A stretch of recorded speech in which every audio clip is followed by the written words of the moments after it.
There's been a lot of talk recently about different formulas being sent to different countries based on how badly these perform. I bet you thought I was done with Victoria Beckham Beauty. Nah, just been busy. For those of you who don't remember. Let's not forget, I ordered a mascara, a refill, and a compact. Again, look, I'll put it on the screen.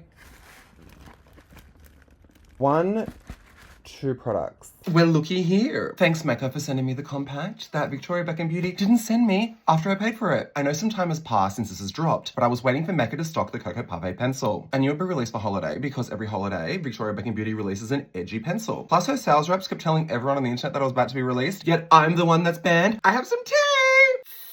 If you've been keeping up with the goss, that little fucking bitch Joelle wasn't invited to the holiday party. Adios, muchacha. I will add that I did have a feeling that the Cocoa Pave pencil and the new pencil that she's released was going to be site exclusive, and unfortunately, this seems to be the case. The Cocoa collection consists of the Satin Kajal liner in Cocoa, the inspiration behind the 3 new products, a new Satin Kajal liner in Cocoa Pave, a new eye wardrobe, and a new shade of Future Lash mascara. It's worth noting that the Cocoa Satin Kajal liner is the main culprit that people are complaining about as having a bad wear time. I mean, look, it didn't even hold up in the waterline for her promo images for her doco. There's also been a lot of inconsistencies posted to the Victoria Beckham Beauty Instagram page as to the tone of the new Cocoa Pave liner, citing it as both being warm and cool. Well, it's neither. It's a neutral. It just appears decidedly more cool when it's in its full application and goes quite warm when it's buffed out. What I love about Victoria Beckham Beauty is the ability to create a look super quickly. So let's create a look in 10 minutes or less. The Satin Kajal liners are great only if you know how to use them. The trick to getting the pencil to stay in the waterline is that you need to dry the waterline off first. Totally forgot to dry off the waterline for this video.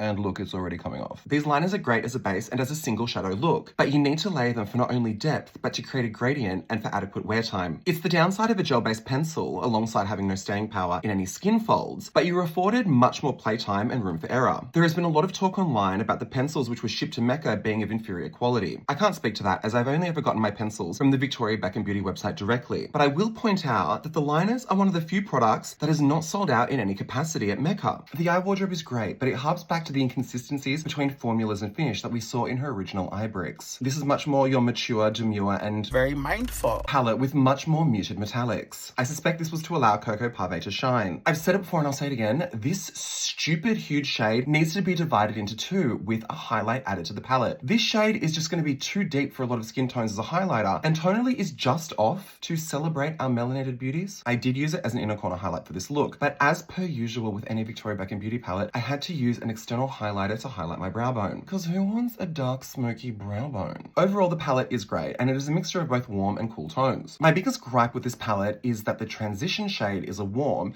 and the deep shade is a cool, and famously, they do not work harmoniously together. If you're not careful, this cool tone will turn everything really sooty really quickly. Another thing I'll highlight is that the transition shade famously has a really strong consensus that it's just too orange, and I agree. This palette just doesn't say cocoa. I hate coloured mascara, but I love Vicky B, and this is one of the first decent brown mascaras I've ever used. It's deep enough for definition, but it's just softer than a black. Overall, this collection is great. Groundbreaking? Far from it. But it does the job for those natural glam smoky girlies. It really is the perfect summer palette if you want to drop a few $100s on something basic.